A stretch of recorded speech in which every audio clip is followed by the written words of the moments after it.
سے بندے سے بہت خوش ہوتا ہے کہ وجہ پتہ کیا ہے؟ وہ فرماتا ہے دیکھو میرا بندہ جانتا ہے کہ اس سے گناہ ہوا ہے اور یہ بھی جانتا ہے کہ میرا مالک بخشنے والا ہے۔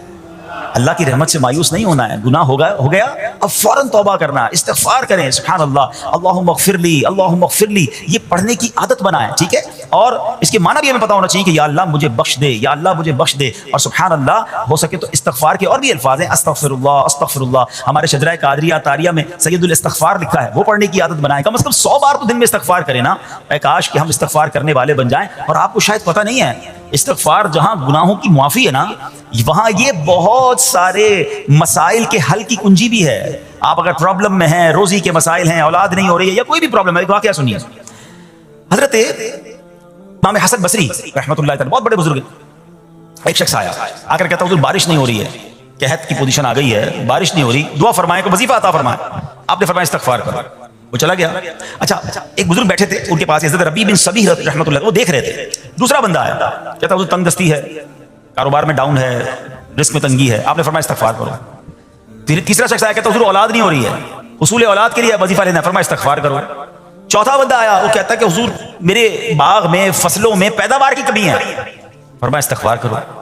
حضرت ربیع بن صبیح کہتے ہیں حضور پہلا بندہ الگ پرابلم لے کر آیا، دوسرا الگ، تیسرا الگ، چوتھا الگ، چاروں کو ایک ہی دوائی، چاروں کو ایک ہی وظیفہ، استغفار استغفار۔ ہائے ہائے بڑوں کی بڑی باتیں ہیں۔ قرآن میں بھی پڑھتا ہوں، قرآن آپ بھی پڑھتے ہیں، مگر دیکھو اللہ والے کیسے پڑھتے ہیں۔ کیا خوبصورت جواب دیا آپ نے۔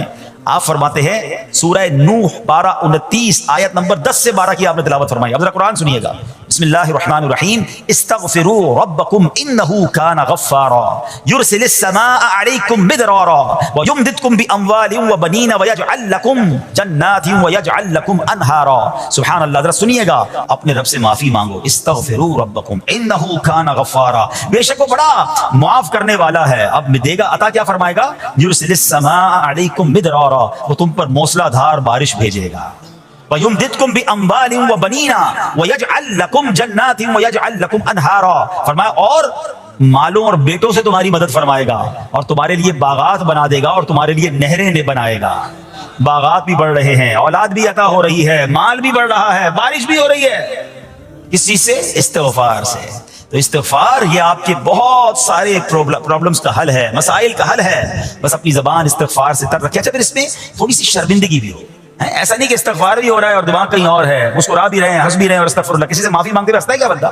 استغفر اللہ ربی من کل ذنب واتوب الیہ، یا اللہ میں اپنے سارے گناہوں سے تجھ سے معافی مانگ رہا ہوں۔ بہت سارے استغفار کے سیکھے ہیں، استغفر اللہ العظیم من کل ذنب عظیم، اے اللہ میں تجھ سے استغفار کرتا ہوں، وہ رب جو بہت عظیم ہے، اپنے سارے بڑے گناہوں سے میں استغفار کرتا ہوں۔ الگ الگ سیغوں سے اللہ کی بارگاہ میں استغفار کریں، ہو سکے تو کبھی گناہ یاد آئیں تو آنسو بھی بہ رہے ہوں، مگر یہ استغفار اللہ کو بڑا پسند ہے، معافی رب کو بہت پسند ہے۔ ابو اللیث سمرقندی رحمۃ اللہ تعالی لکھتے ہیں پچھلی قوموں میں ایک شخص تھا، اس نے بہت گناہ کیے تھے۔ ایک بار اس نے اپنی پچھلی زندگی کے بارے میں سوچا، گناہوں کے بارے میں غور و فکر کیا، تو اسے شرمندگی ہوئی۔ اس نے نادم و شرمندہ ہو کر 3 مرتبہ کہا اللہم غفرانک، اللہم غفرانک، اللہم غفرانک، اے اللہ تیری بخشش، اے اللہ تیری بخشش، اے اللہ پاک تیری بخشش۔